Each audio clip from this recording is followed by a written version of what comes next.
बोलिए श्री कृष्ण भगवान की। तो मैया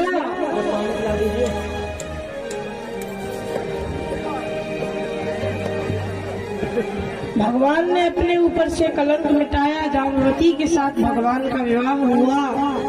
बाद में जब सत्राजित को पछतावा हुआ तो अपनी बेटी का भी हाथ भगवान के हाथ में दे दिया। सत्यभामा का भी भगवान के साथ विवाह हुआ। और मैया भगवान के जो 16,108 विवाह हुए हैं, इनमें से 8 विवाह तो अलग अलग हुए। पहला रुक्मणी देवी के साथ, दूसरा जाम्बवती के साथ, तीसरा सत्यभामा के साथ, चौथा कालिंदी के साथ, पांचवा लक्ष्मणा के साथ, छठवां सत्या के साथ, सातवां नग्नजित की बेटी नागनजीती के साथ, और 8वां भगवान का भद्रा के साथ विवाह हुआ। इस प्रकार से 8 तो भगवान के अलग अलग हुए, परंतु जो 16,100 विवाह हुए वो भगवान के एक ही साथ में एक ही मुहूर्त में संपन्न हो गए। सुखदेव जी बोले, परीक्षित, एक असुर था नरकासुर नाम का, भूमि पुत्र होने के नाम से भौमा पुत्र भी इसे कहते थे, भौमासुर। और इसे वरदान प्राप्त था कि कोई भी यदि अपनी पत्नी के साथ इसे मारने आए तो वो ही इसे मार सकता है, अन्यथा इसे कोई नहीं मार सकता। तो सबरे देवता बेचारे डर के आए भगवान की शरण में, भगवान की शरण में आए।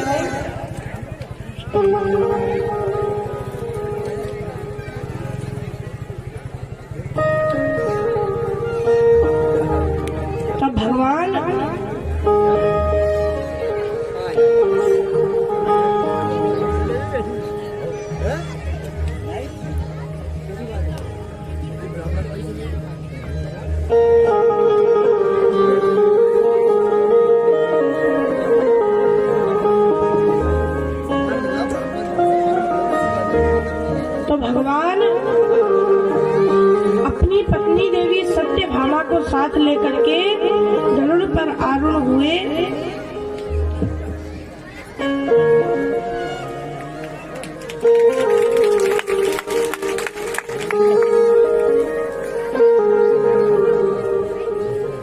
और भौमासुर की नगरी प्राग ज्योतिषपुर जाने लगे। और मैया नगरी में प्रवेश करने से पहले ही बड़े बड़े उसने अस्त्र शस्त्रों का घेरा, पर्वत श्रृंखलाएं, पत्थरों की बारिश, घनघोर बादल,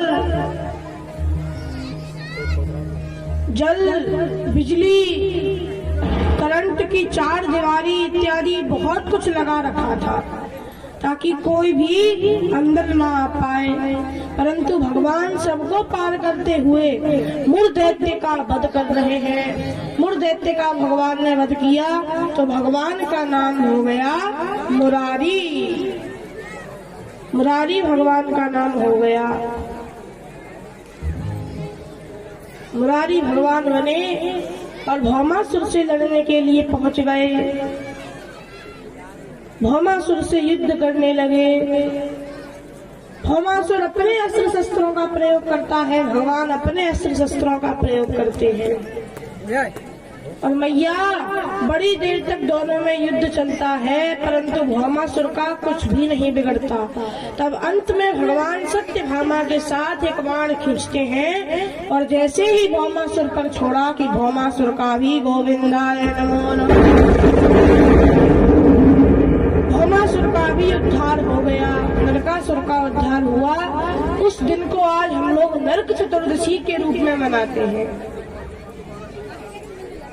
नरक चतुर्दशी के रूप में हम लोग मनाते हैं। भौमासुर का भगवान ने उद्धार किया। 16,100 रानियां इसने कैद कर रखी थी, भगवान ने उन्हें छुड़ाया और जब वो आत्महत्या करने जा रही थी तब भगवान ने उनसे कहा कि यदि इस संसार में तुम्हारा कोई नहीं, सारे द्वार बंद हो गए हैं, तो मेरा द्वार तुम्हारे लिए खुला हुआ है, तुम मेरे पास आओ।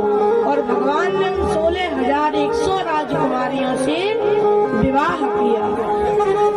इस प्रकार से भगवान के 16,108 विवाह संपन्न हुए। जिन्हें न लड़ गए श्याम से लोने से, न लड़ गए श्याम से लोने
मेरी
हरिओम श्री राधे। एक और सूचना अभी आई है। आज कथा के बाद राधे साहू जी की तरफ से यहाँ पर भंडारे की व्यवस्था है। तो सभी जो भक्त कथा सुनने आए हैं, सभी जो भक्त कथा सुनने आए हैं, वो प्रसादी पाकर ही जाएं। भंडारे में पूरी सब्जी और बूंदी की व्यवस्था है। ऐसे प्यारे से राजा महाराज के ऐसे प्यारे से बालक के लिए एक बार जोरदार तालियां हो जाएं। और वो सभी राजा महाराज के प्यारे बालक जो बाहर से धन कमा कर आए हैं और यहाँ पर खर्च कर रहे हैं, जिससे उनके बाबा महाराज का एक कार अवाध रूप से चलता रहे, उन सभी बच्चों के लिए, उनके तो बच्चे ही हैं, हमारे भले ही चच्चा हो, उन सभी के लिए जोरदार तालियां बजाएं और बाल ब्याज जी की कथा का आनंद लें। धन्यवाद। बोलिए भक्त वत्सल भगवान की तो मैया भगवान के 16,108 विवाह संपन्न हुए और भगवान आनंद से अपना गृहस्थ जीवन व्यतीत कर रहे हैं, हास परिहास करते हुए। भगवान के पौत्र हुए अनिरुद्ध, जिनके 2 विवाह हुए और दोनों में बड़ा जोर का युद्ध हुआ। दोनों में बड़ी जोर का युद्ध हुआ। प्रथम हुआ रुक्मी की नातिन के साथ,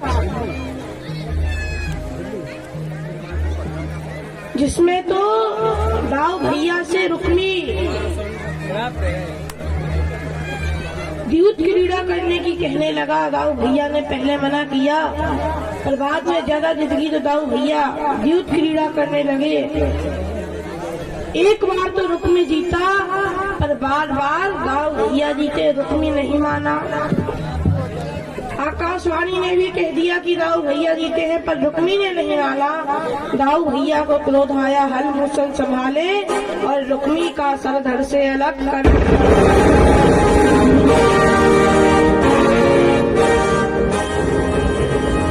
तो प्रथम में तो इस प्रकार, और दूसरा विवाह हुआ बाणासुर की बेटी उषा के साथ। और मैया इसमें तो साक्षात भगवान श्री कृष्ण को भगवान शिव से युद्ध करना पड़ा। उषा ने मन ही मन अनिरुद्ध जी को पति मान लिया। इसकी सखी चित्रलेखा ने रात ही रात में अनिरुद्ध जी को ला दिया और द्वारपाल में जाकर के महाराज को बताया। बाणासुर ने बंदी बना लिए। बाणासुर भगवान शिव का परम भक्त था।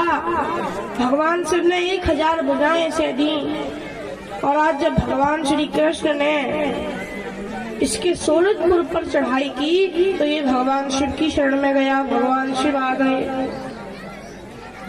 भगवान शिव भगवान श्री कृष्ण के साथ युद्ध करने लगे।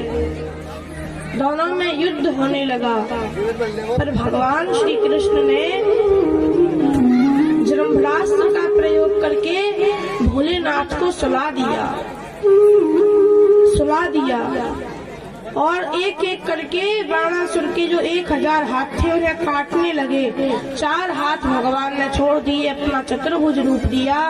बाणासुर ने अनिरुद्ध जी को सौंपा उषा के साथ, और उषा अनिरुद्ध का भी विवाह हुआ।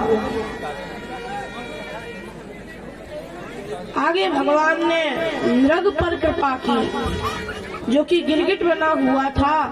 भगवान ने हाथ से स्पर्श कराया और उसे परम धाम दिया, स्वर्ग की प्राप्ति कराई। और मैया भगवान की दिनचर्या बड़ी अद्भुत है।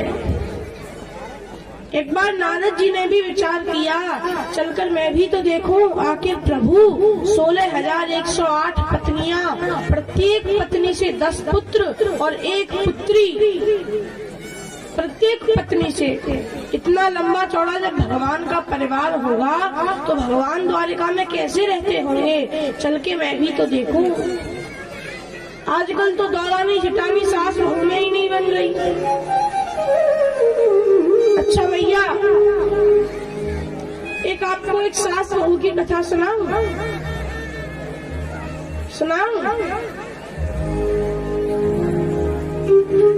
एक बार की बात है, एक सास थी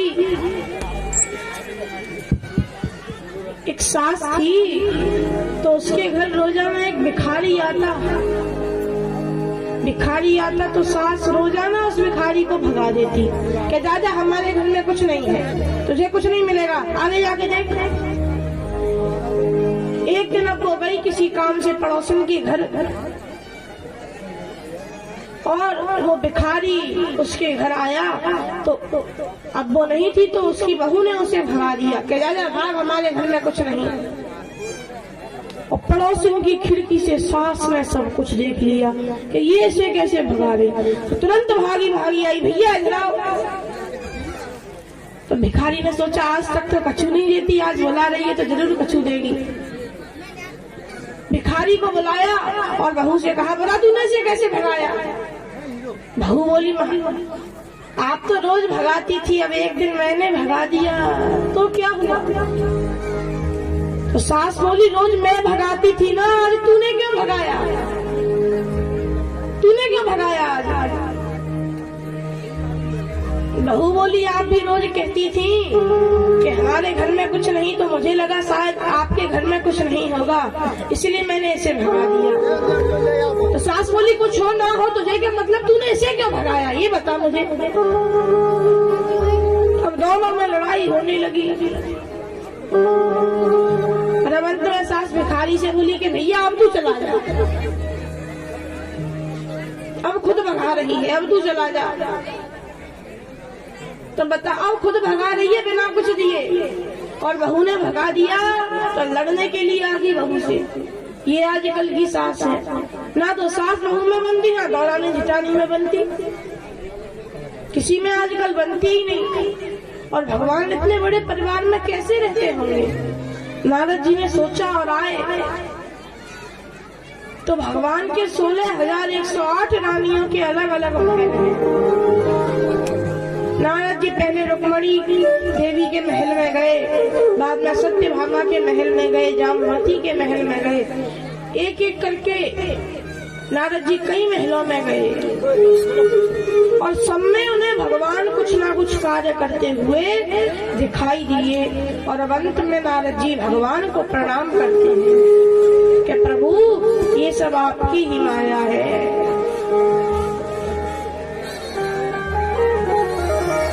और भगवान की अद्भुत दिनचर्या है। भगवान रोज ब्रह्म मुहूर्त में जानते हैं, स्नान इत्यादि ध्यान इत्यादि करके अपने विराट स्वरूप का ध्यान करते हैं। और भगवान बाद में अपनी सुधर्मा सभा में आते हैं। भगवान की सुधर्मा सभा भी बड़ी अद्भुत है। कितनी अद्भुत है? इतनी अद्भुत कि कितने भी व्यक्ति आ जाएं उसमें एक आसन हमेशा खाली रहता है। भगवान की दिनचर्या भी बड़ी अद्भुत है। और मैया भगवान विविध प्रकार की लीलाएं भी करते हैं। भगवान ने एक अपने ही दूसरे रूप पौंड्रक का भी वध किया। पौंड्रक स्वयं को ही भगवान समझने लगा तो भगवान आए और सुदर्शन चक्र से इसका भी सरधड़ से अलग किया। काशीराज का भी भगवान ने उद्धार किया।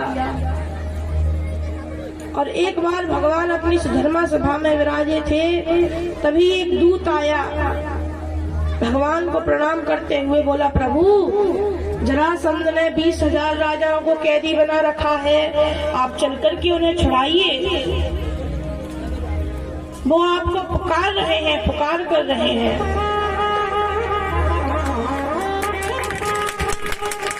तो भगवान ने कह दिया हम जल्दी ही आएंगे और राजाओं को छुड़ाएंगे। दूत गया, तभी नारद जी संदेश लेकर के आए, बोले प्रभु पांडवों की ओर से निमंत्रण है, राजसूय यज्ञ कर रहे हैं। भगवान बोले कह देना हम जल्दी आएंगे।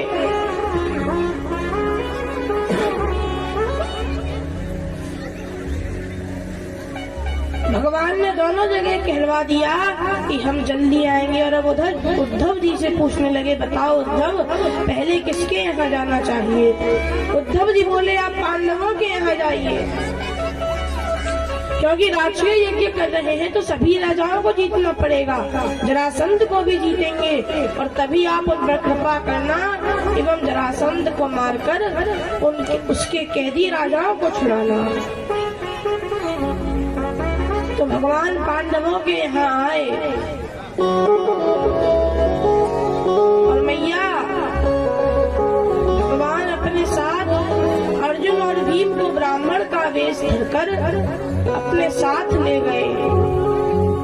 कहाँ ले गए? जरासंध के यहाँ। जरासंध के यहाँ ले गए।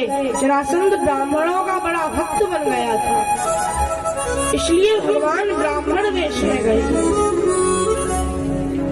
ब्राह्मण वेश में भगवान गए और जाकर के जरासंध से भिक्षा मांगी। किसकी? द्वंद्व युद्ध की। बोले, हम 3 हैं, किसी भी एक को चुन लो जो तुम्हें अच्छा लगे और द्वंद्व युद्ध करो। तो भीम भैया को चुन लिया कि तुम दोनों तो दुबले पतले हो, मैं इसके साथ द्वंद्व युद्ध करूंगा। एक गदा भीम भैया को दी और एक गदा स्वयं ले ली। द्वंद्व युद्ध करने लगे। और मैया दिन में तो युद्ध करते, रात में जरासंध उनका अतिथियों की भांति सत्कार करता। इस प्रकार युद्ध करते करते 27 दिन बीत गए और 27वें दिन अब भीमसेन भगवान श्री कृष्ण से बोले, प्रभु यदि कल इसी प्रकार और चलता रहा तो ये जरासंध तो मुझे मार देगा।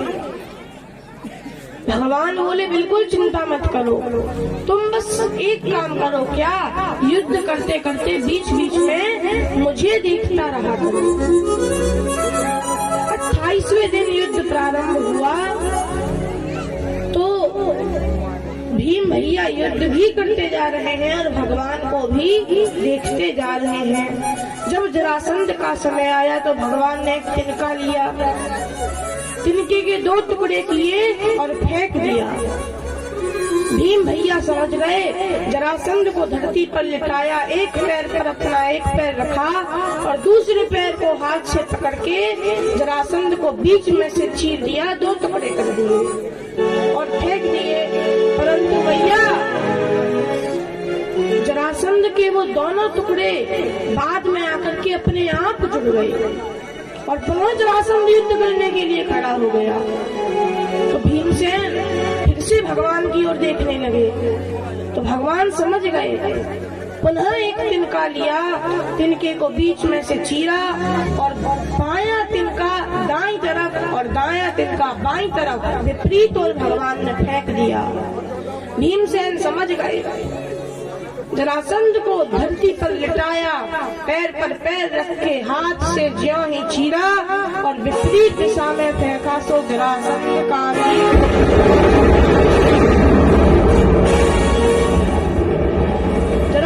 का भी भगवान ने उद्धार करवाया। राजसूय यज्ञ में जब लौट के आए तो विडम्बना उठी कि प्रथम पूजा किसकी की जाए। तो सहदेव ने कहा, प्रथम पूजा भगवान श्री कृष्ण की करनी चाहिए। बहुत लोगों ने समर्थन किया लेकिन एक ने नहीं किया। किसने नहीं किया? शिशुपाल ने नहीं किया। तो भगवान ने शिशुपाल की मां अर्थात अपनी बुआ जी को वचन दिया था कि मैं इसकी 100 गलतियों को माफ करूंगा, 100 गालियों को माफ करूंगा। पर जैसे ही 101वीं गाली, 101वीं गलती इसने की, ये मेरे हाथों से नहीं बचेगा। और आज शिशुपाल ने भगवान की प्रथम पूजा करने से इनकार करने लगा,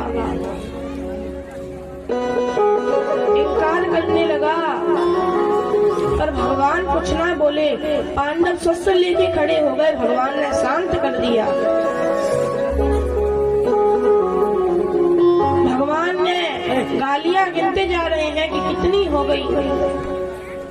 भगवान ने गिना 98, 99 और अंत में 100। और जब 100 पूरी हुई 101 भी मुख से निकली, तुरंत पीछे से भगवान ने अपना हाथ लाया और सुदर्शन चक्र से शिशुपाल का भी सर भगवान ने धड़ से अलग कर दिया। शिशुपाल का भी भगवान ने वध किया और शिशुपाल की अंतर ज्योति भगवान में समा गई, क्योंकि ये भगवान का ही पार्षद था। इसे भी श्राप से मुक्ति मिली। भगवान ने कई अपने शत्रुओं का वध किया है। दंतवक्र का, विदुरथ का आदि कई असुरों का भगवान ने वध किया है। एवं भगवान धीरे धीरे इस धराधाम पर से भार कम करते जा रहे हैं। और मैया अब परीक्षित प्रश्न करता है सुखदेव जी से कि प्रभु, आपने हमें इतनी सारी कथाएं सुनाई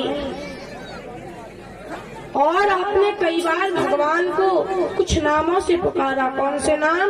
कई बार आपने कहा भगवान को दीन बंधु, दीन दयाल, आपने इत्यादि नामों से भगवान को पुकारा, परंतु अभी तक आपने भगवान का ऐसा कोई चरित्र नहीं सुनाया जिसमें भगवान ने किसी दीन से बंधुता की हो, किसी दीन पर कृपा की हो। तो कृपा करके मुझे कोई ऐसा भी चरित्र श्रवण कराइए। तब सुखदेव जी सुदामा जी का चरित्र श्रवण कराते हैं।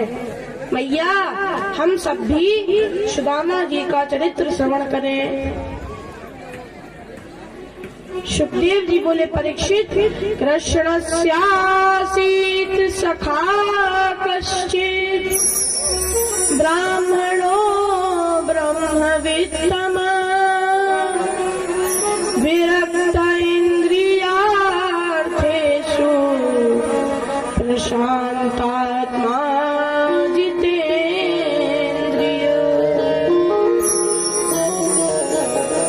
सुखदेव जी ने ये श्लोक क्यों कहा? जो लोग सुदामा जी को निर्धन कहते हैं ना, गरीब कहते हैं ना, उनके लिए सुखदेव जी ने ये श्लोक कहा। सुखदेव जी ने सुदामा जी की जितनी प्रशंसा की, उतनी प्रशंसा पूरी कथा में किसी की नहीं की। इतनी प्रशंसा सुदामा जी की और बहुत लोग सुदामा जी को गरीब कहते हैं। उन्हें ये श्लोक बार बार पढ़ना चाहिए। क्या कहते हैं? सुखदेव जी के शब्दों पर गौर करिएगा। सुखदेव जी कहते हैं, परीक्षित, कृष्णस्यासीत् सखा कश्चित्। भगवान श्री कृष्ण के कौन है? सखा है। सखा शब्द का संबोधन किया, मित्र, यार इत्यादि शब्द नहीं बोले। क्या कहा? सखा। और सखा क्यों कहा? सखा किसे कहते हैं मैया? मित्र वो है जिसे आप अपनी मन की बात बता सको, वो आपका मित्र है, वो आपका मित्र है। परंतु मित्र की आप बहुत खातिरदारी करोगे, घर में लाओगे, खूब खिलाओगे पिलाओगे, पर साथ में बैठकर एक थाली में नहीं खाओगे। कोई खाएगा अपने मित्र के साथ? साथ में बैठकर एक थाली में नहीं खाओगे। और सखा कौन है? सखा का अर्थ ही है, सखा अर्थात जिसके साथ बैठकर के तुम खाओ, वही सखा है। सुदामा जी कौन है भगवान के? सुदामा जी भगवान के सखा हैं। कृष्णस्यासीत् सखा कश्चित् ब्राह्मणो ब्रह्मवित्तम्। ब्राह्मण है, इतनी प्रशंसा करते हैं, कहते हैं विरक्त इंद्रियार्थेषु प्रशांतात्मा जितेन्द्रिय।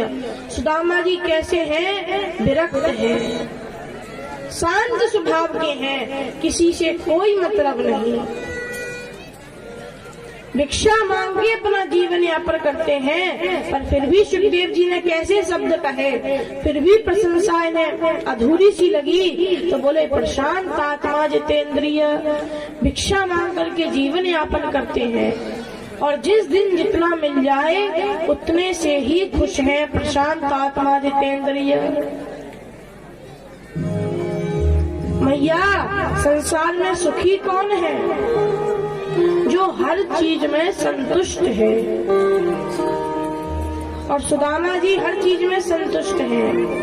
आज मिल गया तो भी संतुष्ट, नहीं मिला तो भी संतुष्ट। वही संसार में सुखी है, वही संसार में सुखी है। तो सुखदेव जी कहते हैं, परीक्षित, सुदामा जी बड़े ही भगवत भक्त हैं, भगवान के सखा हैं।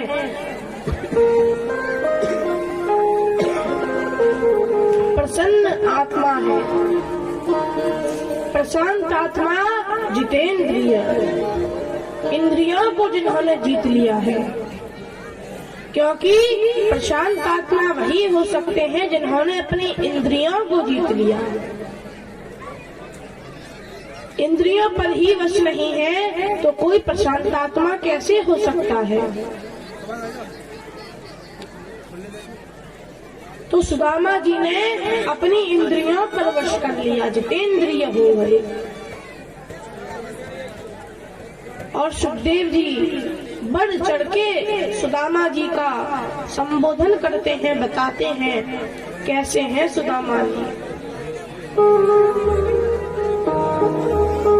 और मैया यदि पतिदेव डॉक्टर हो तो पत्नी स्वयं डॉक्टरनी कहलाने लगती है। परंतु सुखदेव जी ने सुदामा जी का तो इतना बढ़ चढ़ के संदेश दिया, संबोधन किया, परंतु जब सुशीला की बारी आई तो बोले सुशीला दरिद्र है, गरीब है। गरीब क्यों है? क्योंकि सुशीला के मन में धन की इच्छा है और सुदामा जी के मन में किसी की इच्छा नहीं। हर वक्त केवल कृष्ण कृष्ण कृष्ण जपते रहते हैं। सोते जागते खाते पीते चलते फिरते कृष्ण कृष्ण ही जपते रहते हैं।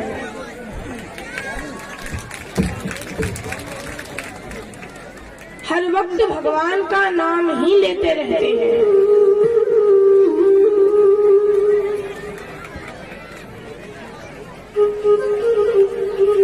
सुशीला का परिचय दिया।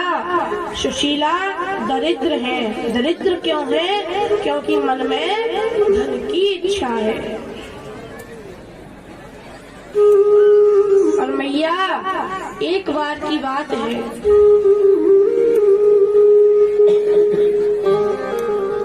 सुदामा जी भिक्षा मांगने के लिए कहीं गए हुए थे।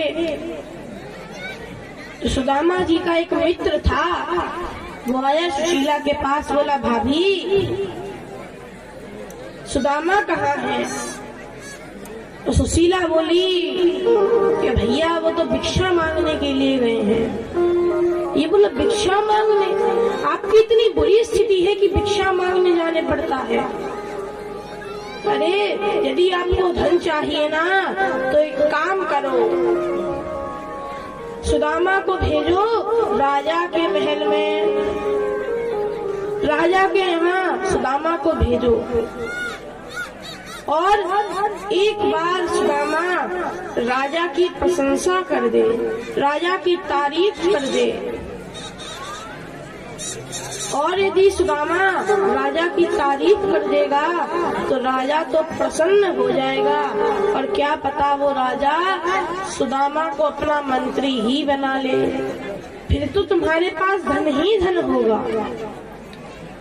इसलिए सुदामा को आप एक बार महल में भेजिएगा, उससे कहिएगा कि जाओ और जाकर के एक बार राजा की प्रशंसा करके देखो।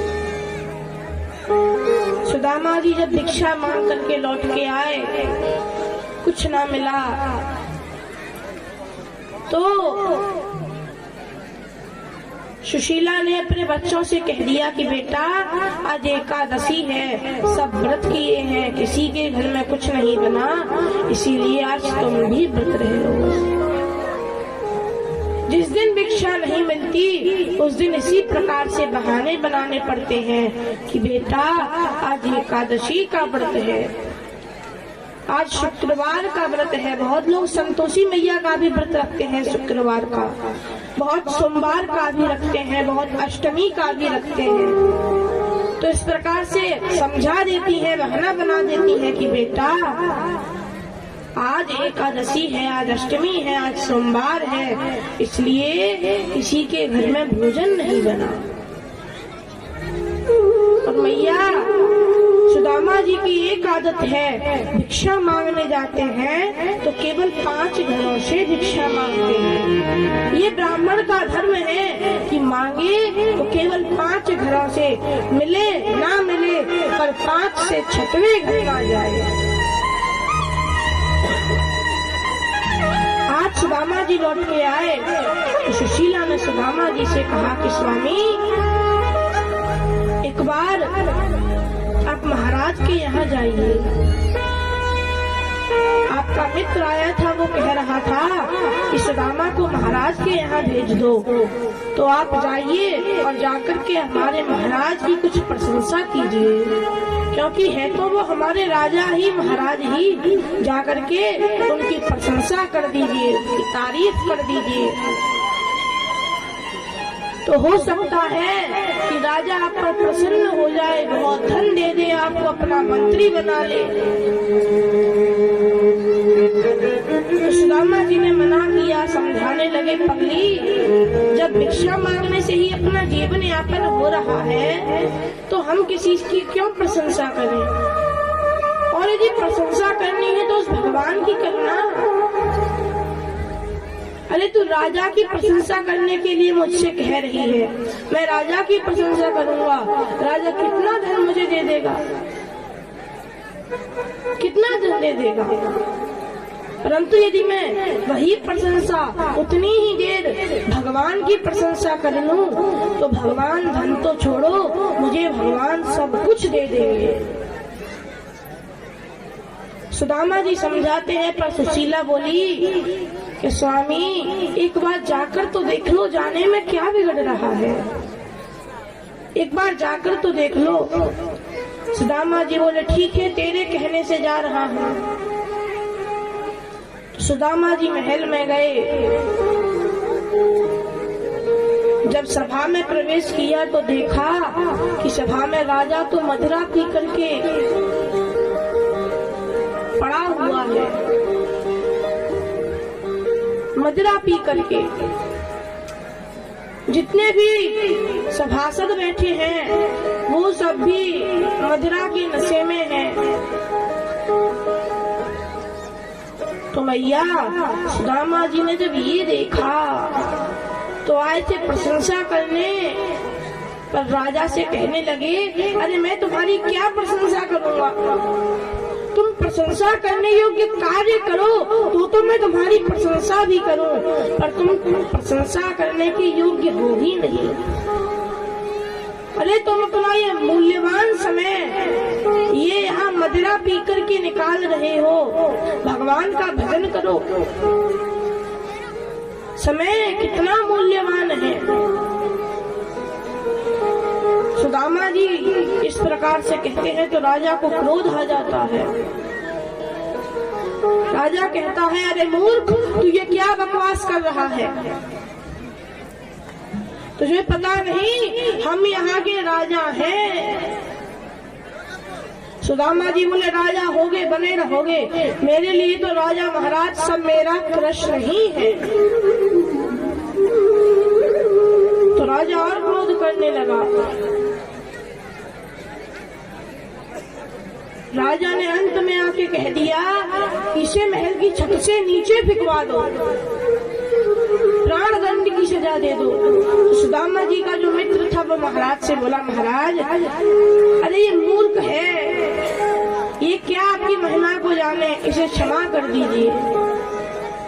तो राजा बोला, ठीक है, तुम्हारे कहने से क्षमा कर रहे हैं, परंतु इसे दंड तो मिलेगा। चलो इसे महल की सीढ़ियों से धक्के मारकर नीचे फेंक दो। तो मैया राजा के सैनिक महल की सीढ़ियों से सुदामा जी को धक्के मार करके नीचे फेंक देते हैं। सुदामा जी के जगह जगह पर घाव हो जाते हैं।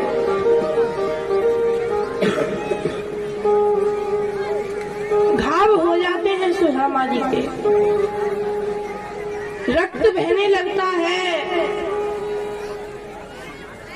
बड़े बड़े घाव हो जाते हैं। और सुदामा जी फिर भी भगवान का नाम जपते हुए, कृष्ण कृष्ण कहते हुए अपनी झोपड़ी में लौट के आए। झोपड़ी में लौट के आए, सुशीला ने देखा, स्वामी ये आपकी हालत कैसे हुई? सुदामा जी को अंदर लाई, लेप लगाने लगी, परंतु मैया सुदामा जी को बिल्कुल भी आराम न मिला। परंतु भगवान से भी अपने भक्त पर ये संकट देखा न गया। और रात्रि को जब सुदामा जी सो रहे थे तब भगवान आए और किसका लेप लगा के गए? माखन का लेप भगवान अपने हाथों से सुदामा जी के घावों पर लगा के गए। सुदामा जी के घाव भर गए, सुदामा जी स्वस्थ हो गए।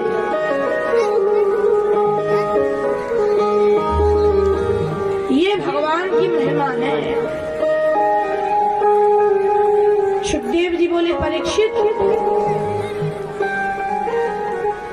सुखदेव जी कहते हैं, परीक्षित सुदामा जी अपने धर्म का पालन करते हुए भिक्षा मांगते हैं। एक दिन भिक्षा मांगने गए, किसी घर से कुछ ना मिला, पर अंत में जब 5वें घर पे गए तो वहां से थोड़ी सी खीर मिल गई। और वो बोली कि सुदामा जी आपको कुछ और नहीं मिला तो यहीं सामने वाले घर में उनके बच्चे का जन्मदिन है, तो वो वस्त्र इत्यादि बांट रहे हैं, आप जाकर के ले लो। सुदामा जी बोले, बहन जी क्षमा कीजिएगा, मैं ले तो लेता, पर आज मेरे 5 घर पूरे हो गए और अब मैं 6वें घर में नहीं जाऊंगा। सुदामा जी लौट के आने लगे उस थोड़ी सी खीर को भी लेके। पर मैया मार्ग में सुदामा जी आ रहे थे तो कुछ बच्चे खेल रहे थे। खेलते खेलते अचानक वो सुदामा जी से टकराए, सुदामा जी गिर पड़े और वो सारी खीर भी फैल गई। एक श्वान आया, कुत्ता आया और उस खीर को चाटने लगा और उस खीर को चाटने लगा।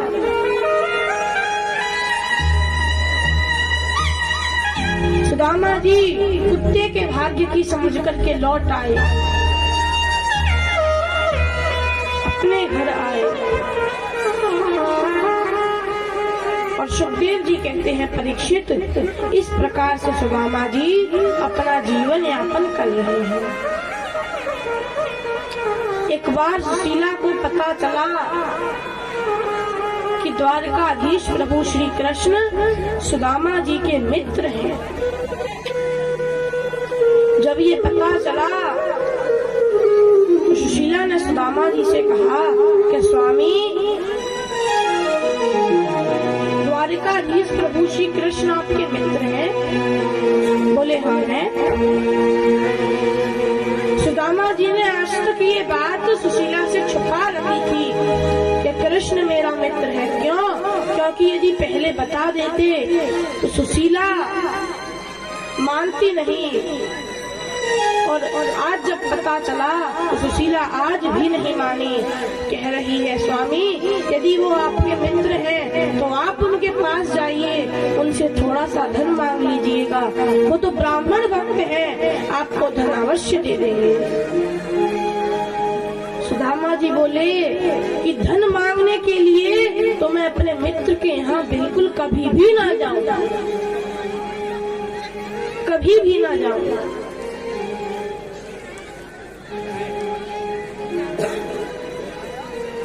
तो सुशीला कहती है कि स्वामी एक बार जाकर तो देखिए, पर सुदामा जी साफ साफ मना कर देते हैं।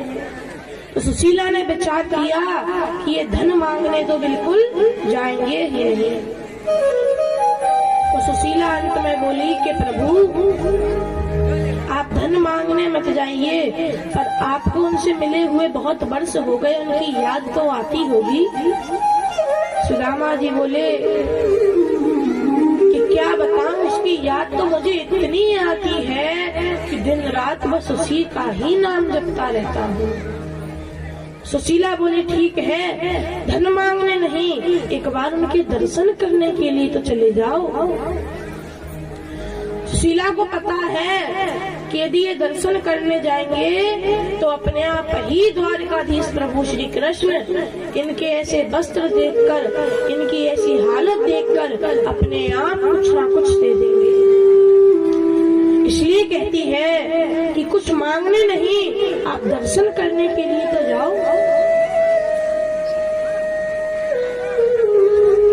सुदामा जी बोले कि मेरा जाने का तो बहुत मन करता है। और सुदामा जी विचार कर रहे हैं कि मन भी करता ही है, और आज स्वयं इतना अच्छा मौका आया है कि ये खुद कह रही है चले जाओ। क्यों न मैं अपने मित्र के दर्शन करने से मिलने चला जाऊं। सुदामा जी विचार करते हैं और कहते हैं कि ठीक है, मैं कल ही उसके दर्शन करने के लिए जाऊंगा। पर देख, मैं मित्र के यहाँ जा रहा हूँ और मित्र के यहाँ कभी भी खाली हाथ नहीं जाना चाहिए, खाली हाथ नहीं जाना चाहिए। हमारे घर में कुछ है ही नहीं तो मैं क्या ले जाऊंगा, इसलिए ऐसा करता हूँ कभी और देख लूंगा, जब कुछ आ जाएगा तब उसे लेकर के चला जाऊंगा। सुशीला बोली स्वामी उसकी चिंता बिल्कुल मत करिए, मैं अभी व्यवस्था करती हूँ। और गई 4 घरों में, अलग अलग घर से एक एक मुट्ठी चावल मांग के लाई। क्यों अलग अलग घर से क्यों मांग के लाई? अलग अलग घर से इसलिए मांग के लाई कि जब अलग अलग घर के चावल होंगे तो वो चावल अलग अलग तरह के होंगे, और जब भगवान इनका भोग लगाएंगे, खाएंगे, तो भगवान अपने आप समझ जाएंगे कि देखो अलग अलग तरह के चावल हैं, इसका मतलब कहीं से मांग करके लाई है, अन्न का भी दाना इनके घर में नहीं, तो भगवान स्वयं ही इन्हें दे देंगे, क्योंकि ये मांगने वाले तो कुछ है नहीं। लेकिन अब रखे किस में ले जाएं? तो अपनी साड़ी के पल्लू का एक छोटा सा कोना फाड़ करके सुशीला ने उसी की छोटी सी पोटली बनाई और उसी में वो 4 मुट्ठी तंदुल चावल रख दिए। सुदामा जी ने पोटली ली और सुदामा जी कन्हैया से मिलने के लिए निकल पड़े। मैया, सुदामा जी को पता नहीं कि द्वारिका कहाँ है, कृष्ण कहाँ रहता है, पर मन में विश्वास है कि कृष्ण से मिलना है, इसलिए सुदामा जी निकल पड़े। और जिसका भगवान के ऊपर विश्वास होता है, भगवान उसके विश्वास को तोड़ते नहीं। दूर नगरी बड़ी दूर नगरी, दूर नगरी बड़ी दूर नगरी, कैसे आओ रे कन्हैया, कैसे आओ रे कमरिया, तेरे बोल नगरी बड़ी दूर नगरी, दूर नगरी बड़ी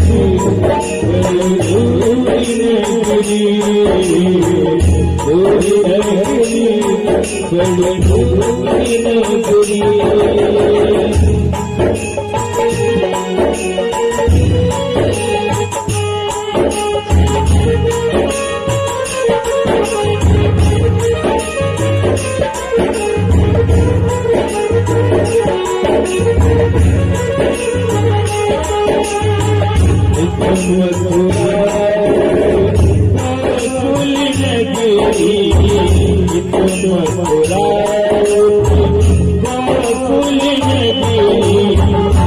मथुरा गोकुल नगरी बीच है यमुना गहरी दूरी नगरी बड़ी दूरी नगरी दूरी नगरी बड़ी दूरी नगरी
Thank you.